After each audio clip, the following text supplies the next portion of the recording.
Hello everyone, আসসালামু আলাইকুম। কেমন আছেন সবাই? আজকে খুব মজার একটা মাছের রেসিপি শেয়ার করব। মাছের নাম সানফিশ। আমরা ফিশিংয়ে গিয়েছিলাম, তো লেক থেকে এই মাছগুলি ধরা হয়েছে। এই মাছ খেতে কিন্তু ভীষণ মজা। চলে যাচ্ছি রান্না করতে। নিয়েছি 500 গ্রাম মাছ, কেটে ধুয়ে পরিষ্কার করে নিয়েছি।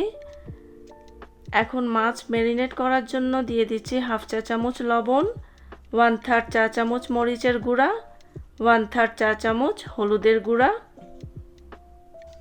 খুব ভালো করে প্রতিটা মাছ মশলা দিয়ে মাখিয়ে নিন এবং 15 মিনিটের জন্য ম্যারিনেট করে রাখুন। এই মাছগুলি খেতে ভীষণ মজার, আর অনেক রকমভাবেই এই মাছ রান্না করা যায়।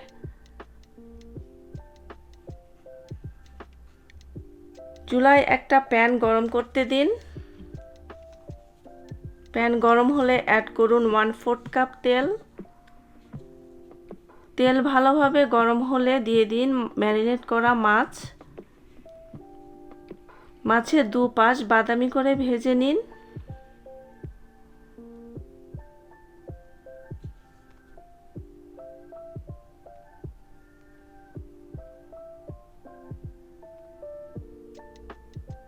এখন মাছ তুলে নিচ্ছি।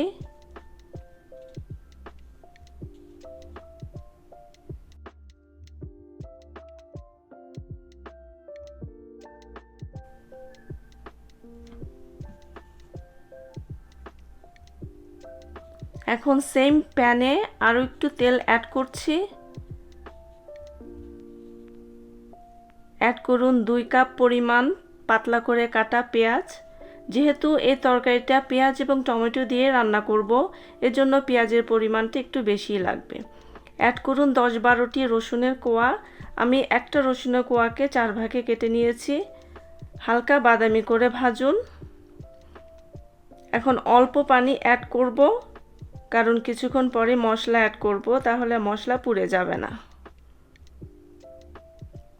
দিয়ে দিচ্ছি 1 চা চামচ আদা পেস্ট, 1 চা চামচ মরিচের গুঁড়া, হাফ চা চামচ হলুদ গুঁড়া, আর দিয়ে দিচ্ছি 1 টেবিল চামচ স্পেশাল মাছের মশলা।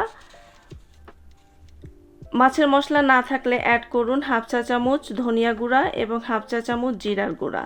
মশলা ব্যবহার করলে তরকারিতে একটা এক্সট্রা ফ্লেভার হয়, খেতে খুব সুস্বাদু হয়। মশলার রেসিপির লিঙ্ক ডেসক্রিপশন বক্সে দেয়া থাকবে। অ্যাড করছি অল্প পানি এবং লবণ। 2 মিনিট কষিয়ে রান্না করব।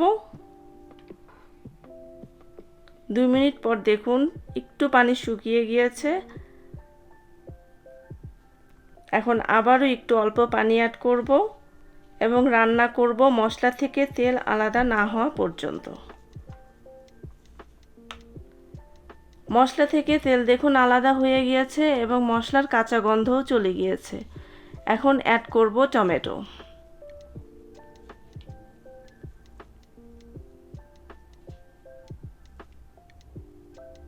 একটু কষিয়ে নিব।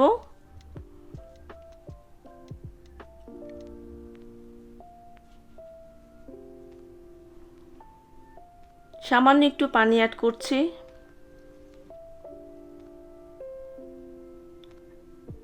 এখন ঢেকে রান্না করুন টমেটো নরম না হওয়া পর্যন্ত।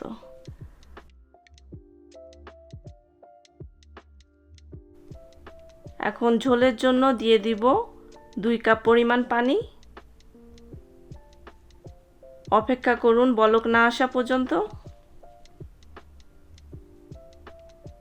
বলক আসার পর অ্যাড করুন ভাজা মাছ।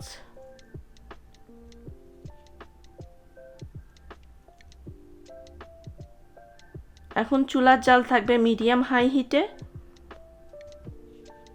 অ্যাড করছি কিছু কাঁচামরিচ। তো মিডিয়াম হিটে মাছ ঢেকে রান্না করুন 5 থেকে 8 মিনিট, অথবা এর মধ্যে দেখবেন তরকারির উপর তেল ভেসে উঠবে।